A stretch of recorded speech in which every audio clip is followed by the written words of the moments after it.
Welcome to Fridays on the Farm. This week we're going to start talking about EPDs. A lot of farmers are kind of confused when we say the words EPDs. It sounds like it's going to be over their head. EPD stands for Expected Progeny Difference. There's lots of things we can see when we look at these guys, but there's lots of things we can't see, and that's where we start talking about their genetic potential. The expected progeny difference is what we expect to see in the calves that are sired by this bull. There's lots of things that we can evaluate as we look at them, and those are things that we're going to talk about next week. But for today, we're going to talk about the things we can't see in their genetics. As we get started, EPD stands for Expected Progeny Difference. This is what we expect out of our calves from that sire compared to calves out of a different sire. It's an estimate of that sire's genetic worth that he's going to pass along to those calves. The EPDs aren't actually values of the bull themselves. They're what we expect from those calves. What kind of performance do we expect from those calves across the board? Does that mean that every calf is going to perform that way? Not necessarily. It's a performance average of the offspring, not just out of one group, but across herds as a whole. Until the 1980s, most of that information just came from recording the calves that were from each bull. After the 1980s, they generated a computer model so that we can even predict that information for bulls that don't have the progeny offspring. We can calculate this for not only bulls, but cows have their own values as well that we'll talk about later. And this allows us to compare sire to sire what we can expect from those calves. One of the big questions that people always ask is, well, how accurate is it? You're talking about genetics, which half of it comes from the bull, half of it comes from the cow. And then we also have some that don't have nearly as many calves for us to compare those numbers to. And that's why every EPD you see will have an accuracy score with it. That accuracy score is the measure of confidence that we have in that EPD. The classical accuracy, that's between the unknown breeding value and the calculated breeding value, whereas the published accuracy works with that classical accuracy to reflect the amount of information that was used to calculate it. And that's where that percentage score is that we see.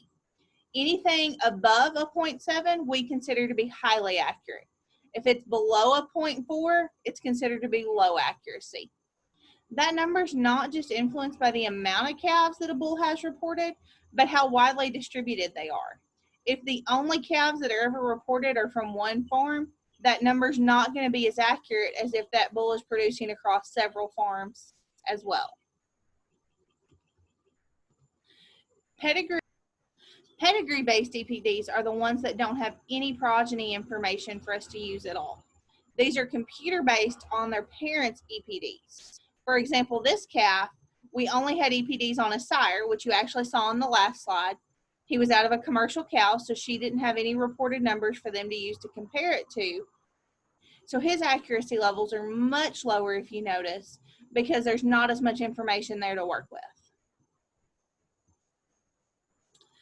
Then we have everything is calculated based on a breed average. So when you look at EPDs for the Simmental Association, you can't turn around and compare those to EPDs from the Charolais Association, for example. Most of the time, their breed averages aren't zero. Zero represents the average genetic merit of animals in the database at the base year that it was founded. So those numbers may have changed over time. For example, the Charolais Association today looks way different than it did 10 years ago. When you go to that breed's website, you can find what their breed averages are to kind of use as your baseline, for example. So now let's start actually looking at the numbers.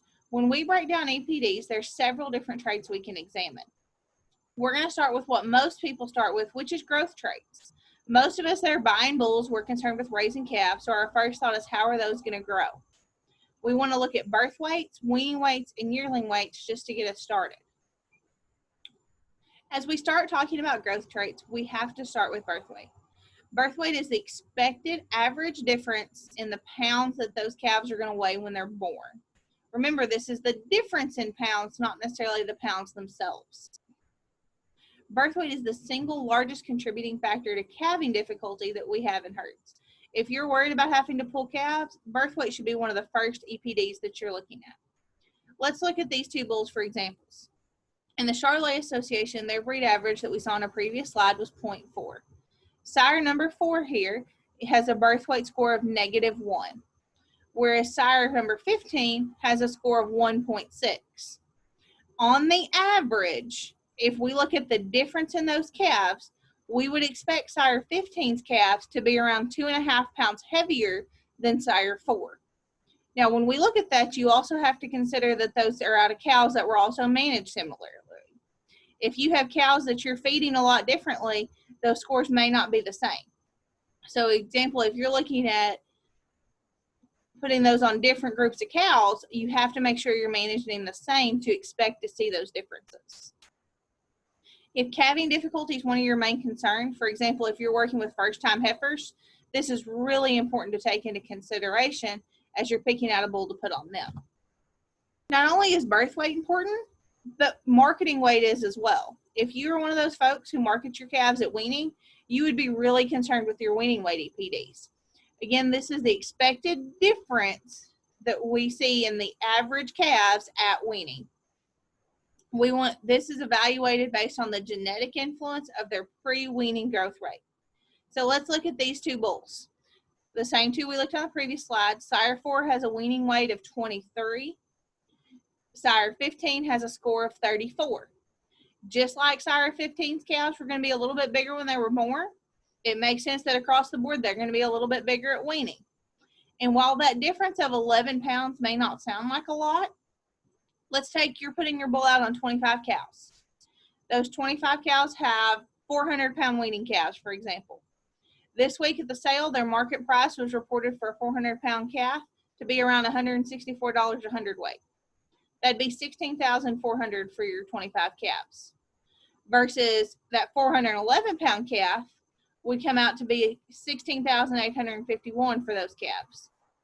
$451 may make a big difference to your pocketbook. Maybe you have bigger cows that birth weight wasn't as big of an issue. They could handle a bigger calf. Well, now you're still going to have a bigger calf at weaning and have a little bit higher profit. These are all things to consider. Just like our weaning weight, our yearling weight EPD is the expected difference in weight for the average calf at their yearling weight. The evaluation not only reflects their pre-weaning, but their pre- and post-weaning growth rates. So let's look at these two bulls again. We have a score of 48 for sire 4 and a score of 64 for sire 15. That's a difference of 16 pounds. Let's say at the yearling weight, these calves weigh around 900. That's a difference of $640 at the end of the day. If you're hanging on to those calves, maybe you like having the bigger calves. It all comes down to what your goals are at the end of the day and what you're trying to achieve. Maybe you're keeping replacement heifers. There are some maternal traits that are reported as well. When people first see a maternal milk score for a bull, that can throw you off a little bit. But what we're looking at is what kind of milk production will his daughters have if we're keeping them for heifers. The total maternal score takes into account not only their ability to produce milk, but also what kind of mother instinct are they going to have. If you're concerned with replacement heifers, those maternal traits are really important. What if you're keeping them full term? If you're a freezer beef producer, carcass weight EPDs are going to be really important. These are predictors of your total retail product at the end of the day. Your higher carcass weight EPDs result in progeny carcass that are going to produce more total retail at consistent fat at those same age endpoints. Most of the industry wants to target around a 650 to 850 pound carcass. As we look at those, the carcass value itself is the predictor of total pounds for the retail product at that same endpoint. Your selection ought to result in increased heavier carcasses. If it's a decreased value, those are going to be your lighter carcasses. This number is actually expressed in pounds, and it predicts the differences in hot carcass weights for calves that are out of those parents at the same age point at the end of the day. Then there's also one for the ribeye area. The ribeye area is measured from a cross-sectional area of the longitudinous dorsi muscle at the end of the 12th rib. This is also a major component that USDA takes into consideration when they're factoring yield grades. It also has a positive relationship with the weight of the calf. The larger the ribeye, the larger the animal in most cases. The EPD for this is expressed in square inches and predicts the differences in the ribeye areas for those calves that are out of similar cows at that same consistent age point. Fat thickness is another option. This is also measured there at the 12th rib, and it's important to realize that the fat thickness has a negative relationship to cutability of that meat. So selection based on decreased fat thickness should result in lower yield grades and leaner cattle. This EPD is expressed in inches and is a predictor of the fat thickness differences in those calves. The last one we'll talk about as far as carcass value is the marbling score. The marbling scores are all subjective, and that's one thing to realize, that this is evaluating that intramuscular fat that's within the ribeye. Most breed associations are going to use this table as they start scoring marbling EPDs. This is the only way to measure the palatability that's predicted in that beef carcass. The higher the score, the higher the quality. At the end of the day, it all comes down to what are your herd goals? What are you trying to accomplish with that bull for your herd? Is this a sire that you're putting on mature cows that you're selling every calf he has? Then maybe you're more concerned with that it has a large heart carcass with a high weaning weight, high yearling weight, but milk's not important at all. If this is a bull that you're putting out on heifers, we want a breed that's a little bit smaller, that has a low birth weight, moderate weaning and yearling weights, and if you're keeping heifers out of that bull, maybe we really do care about milk. If you're siring replacement heifers, that changes a little bit too. This is a handy table that's found in our fact sheet that's referenced at the end of the presentation. Take a minute and go through and evaluate what your herd goals are. What are the traits that are most important to you? And I also want to remind you is as you're figuring that out, don't be afraid to call the extension office. We can talk about what your herd goals are, and we can formulate a plan to help you make the best options for your herd. For more information, I always want to reference our bull selection management guide. This can be found on our website. There's also fact sheet 3068 that goes through EPDs in detail if you want some more information. Thank you for joining us this Friday. I hope you understand a little bit more about EPDs. Next week, we'll start talking about what to look at on the live animal. See you next Friday.